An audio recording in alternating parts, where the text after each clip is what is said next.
Hola a todos, en este video tutorial analizamos cómo modelar un servomotor.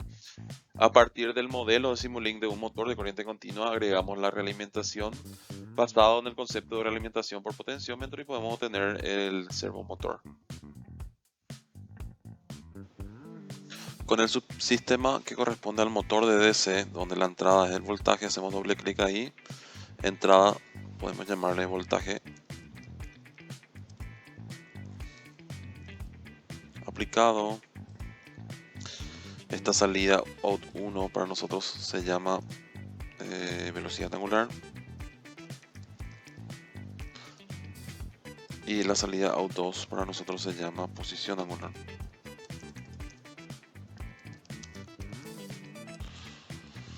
Al hacer esto y darle esta flechita de izquierda va a volver al subsistema y ahora ya vamos a ver cómo el motor en esta cajita motor tiene voltaje aplicado en la entrada, velocidad angular y posición angular salida. Lo que vamos a hacer es este mismo esquema, vamos a agregarle lo que se necesita para convertirlo en un servomotor. Y básicamente son tres bloques de ganancia y un punto suma. Entonces busco, ustedes en la parte de arriba de la presentación pueden ver el esquema que hay que agregarle, ¿verdad? Sería un bloque de ganancia KP, un bloque de ganancia A, podemos llamar Ampli, y un bloque de ganancia KP de realimentación. Entonces, en los bloques de uso más continuo o de uso más común, pongo acá ganancia, control encima, tengo otra ganancia, control encima, otra ganancia, y un punto de suma, que lo consigo aquí, punto de suma, ya. Entonces, puedo por el momento eliminar esto. Elimino. Punto de suma aquí. Con control R roto esta ganancia. Esta ganancia de acá es valor KP. Apply. Esta ganancia de acá tiene valor A. Vamos a llamar valor A o ampli. Que correspondería a la ganancia de amplificación. Vamos a dar clic encima y podemos agrandar. De manera que se observe. Ahí se va juntando. Y esta ganancia de acá de realimentación es también KP, que correspondería al potenciómetro de realimentación. La idea, como ya se mencionó en la clase, es que el potenciómetro genere un voltaje proporcional a la posición del eje. Esto es una realimentación negativa, por lo tanto, acá cambiamos el signo de la realimentación. Le doy a apply. Y ya tengo ahora mi nuevo bloque que le voy a dar guardar como. Y en vez de motor de DC se va a llamar servo. Lo voy a llamar servo a este diagrama de bloques. Entonces, aquí también puedo agregarle una entrada.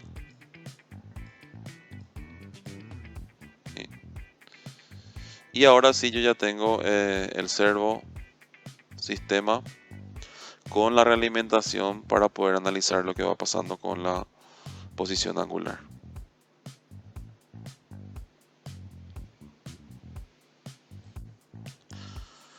Con el servo sistema montado en MATLAB Simulink podemos empezar a hacer las simulaciones. Acuérdense que vamos a recordar que este bloque o este subsistema correspondía al motor de corriente continua y lo que está fuera ya de esa cajita correspondería al servomotor, ¿verdad? Entonces, si en el servo generalmente nos interesa analizar la posición angular, ¿verdad? Entonces lo que vamos a hacer es esta salida de velocidad angular vamos a cancelarla, ¿sí?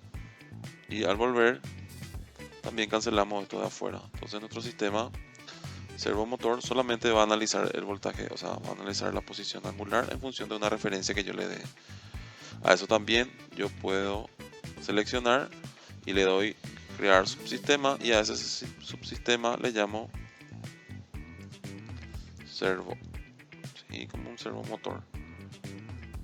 Entonces, este sistema, la salida va a ser, o sea, acá la salida puede ser eh, la posición angular.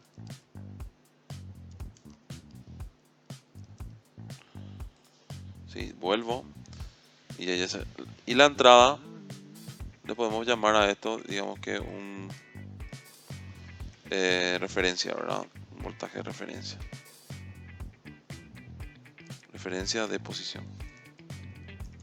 ¿Sí? No es un voltaje, es una referencia de posición que yo fijo con el potenciómetro. Entonces, si yo hago zoom in en esta caja, veo lo que hay adentro, que sería el esquema que quiero analizar.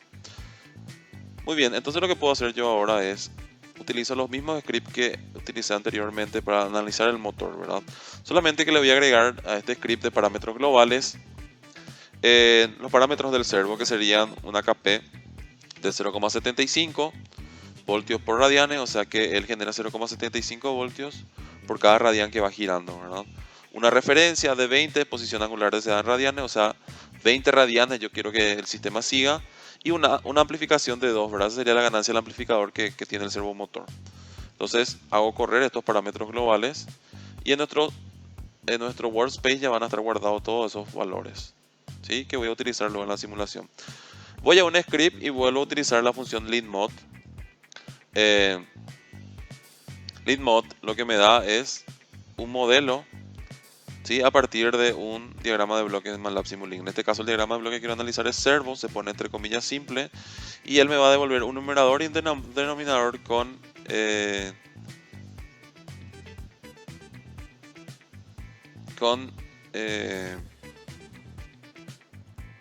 que represente a ese sistema que quiero analizar. Entonces esta fila me permite tener el numerador 1, sistema 1, porque ahora lo que queremos analizar es solamente la relación entre tita de salida con respecto a la tita de referencia. Min real, que ya sabemos que era como para simplificar el sistema, para que cancele todos los polos redundantes, porque al hacer el leadMod, él obtiene un sistema que representa lo que hace ese diagrama de bloques, pero puede ser un sistema con polos y ceros redundantes, entonces los cancela. Y finalmente acá le aplicamos un step de referencia que era 20 radianes multiplicado por el sistema 1. Le doy correr. Y ahí se puede observar cómo ahora mi sistema, que originalmente era una rampa que no le podía seguir a la referencia, sí, ya le sigue. Y habíamos fijado la referencia en 20, por lo tanto mi sistema va arrancando y el eje se va estabilizando en 20 radianes. Si yo me voy al script de parámetros globales y que sé yo, cambio eso por 20 pi, ¿sí? 20 por pi, le doy correr, run, y luego me voy a mi script de comportamiento y le doy correr, run F5, se ve como converge a 20 pi, ¿verdad? 20 pi acá en la línea de comandos. Podemos ver cuánto más o menos es.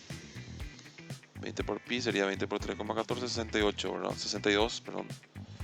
62,83. Volvemos al gráfico y observamos cómo este va tendiendo a ese valor de 20 pi. Ustedes aquí pueden hacer clic derecho y darle características y pueden ver, por ejemplo, en steady state, en estado estable, cuál es el valor, y ahí ustedes se fijan que el valor es 62,8, o sea, mi sistema está siguiendo esa referencia. Vuelvo a los parámetros globales y le puedo cambiar, qué sé yo, 10 pi. 10 pi sería 31,4 radianes. Le doy correr a esto. Run, ustedes no ven, pero está ahí run. Le doy correr al script del comportamiento y me sale que le sigue a 30. Pongo otra vez acá características, steady state, y me sale, si hago clic ahí, 31,4. Una cuestión que suele causar confusión es aquí lo siguiente, y vamos a... En la línea de comandos, leadMod me devuelve un numerador y un denominador. Si yo escribo acá en la línea de comandos, voy a darle borrar pantalla, num, me da un solo numerador, un numerador que tiene una fila y 3 columnas. Por eso acá se pone que el numerador 1 es la primera fila, coma, y si se pone 2 puntos significa todas las columnas de ese numerador, ¿sí? En el caso anterior, cuando analizamos el motor, teníamos dos dos filas. Una fila correspondería a la velocidad, la salida de la velocidad angular, y otra fila correspondería a la posición angular. Por eso ponemos num1, ¿sí? En este caso, sin ningún problema, se puede hacer ya de forma directa, ¿verdad? O sea, esta línea es una línea que está en este caso redundante, pero como lo obtuvimos del script anterior, sirve para explicar esa idea. En términos sencillos, si yo tengo dos o tres salidas para mi sistema, por ejemplo, velocidad, posición, aceleración, me va a tirar tres numeradores. Entonces yo tengo que indicarle acá en este, por ejemplo, el numerador 1 es la fila 1, todas las columnas, ¿sí?, del elemento num, o sea, del vector num. Si por ejemplo analizo la posición, num2 va a ser la fila 2 de todas las columnas. Por eso todas las columnas significa 2 puntos, se pone con 2 puntos, de ese elemento num2.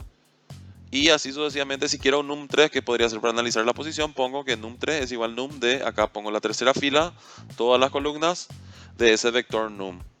Y denominador generalmente siempre va a ser un solo elemento, ¿verdad? Solamente va a ser un elemento de una sola fila, a menos que analice el sistema de múltiples entradas, que todavía nos vamos a ver nosotros. Entonces, esa es la forma de utilizar esta línea de código que está aquí.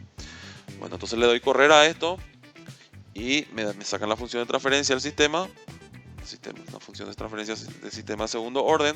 Si ustedes se fijan acá, también podemos hacer esto. DC gain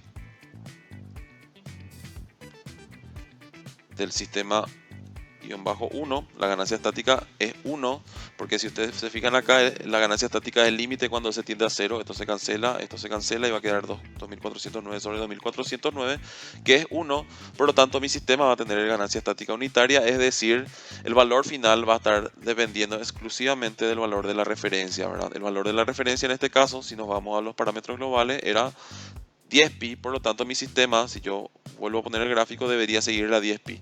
Y eso es lo que pasa. Miren cómo el sistema va aumentando su posición hasta llegar a la posición 10pi. Esa sería más o menos la idea del servomotor. Con esa realimentación KP, entonces nosotros podemos conseguir que nuestro sistema, que inicialmente no le podía seguir a la posición, sí ahora le puede seguir. Voy a poner un poquito el gráfico acá. Este sería el gráfico de mi servo. Y por el lado izquierdo voy a poner el gráfico que corresponde a la respuesta de este servo. Entonces, acá más o menos abajo a la izquierda, podemos observar que yo le pongo acá una entrada y mi posición angular converge a esa referencia, ¿verdad? Entonces, esa es la idea del servomotor.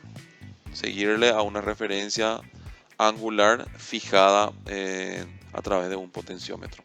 Existen numerosas formas de realizar servomotores. Hay servomotores muy avanzados, ¿verdad? Pero la forma inicial de poder hacer esto es a través de un potenciómetro de realimentación, ¿verdad? Existen hoy en día muchos tipos de sensores, ¿verdad?, que permiten medir la posición del eje, como los encoders. No solo miden la posición, sino la velocidad, también la aceleración. Pero, como les repito, este estudio lo hacemos como una aproximación inicial, ¿verdad? La forma más sencilla de hacer un servomotor entonces sería acoplando el eje del motor de corriente continua a un potenciómetro, y ese potenciómetro que genere un voltaje proporcional a la posición angular del eje. Y eso comparo a la entrada y voy ajustando para que se vaya siguiendo esa referencia que quiero yo que siga el sistema. Bueno, sobre eso va el video. Es el modelado en Simulink de un servomotor a partir de un motor de corriente continua.